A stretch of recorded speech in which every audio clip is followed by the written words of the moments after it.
என்னை விசாரிக்க ஒருத்தரும் கிடையாது. அனாத மாதிரி உட்கார்ந்துருக்கேன். எனக்கு இரக்கம் காட்ட ஒருத்தரும் கிடையாது. பன்றி தின்ற தவிட கொடுக்கற கூட ஒருத்தரும் கிடையாது. என்னை பற்றி ஸ்லாண்டர் பண்றவங்க தான் என்னை சுத்தி இருக்காங்க. எல்லாத்தையும் இழந்துட்டேன். நான் எல்லாத்தையும் இழந்துட்டேன். எனக்கு வச்சிருக்கிற ஒண்ணுமே கிடையாது. வெறுங்கையா வந்திருக்கேன்.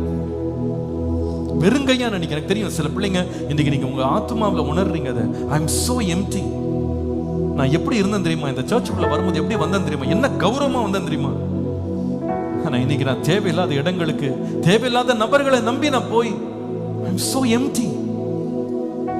ஆண்டவர் சொல்லுகிறார், கம் பேக் டு மீ. நீ இழந்ததெல்லாம் உனக்கு நான் திரும்ப தருவேன். நான் ரெஸ்டோர் பண்ணுவேன். எனக்கு தெரியும் this word is a prophetical word for some people. இன்னைக்கு ஒரு தீர்க்க தரிசனமான வார்த்தை.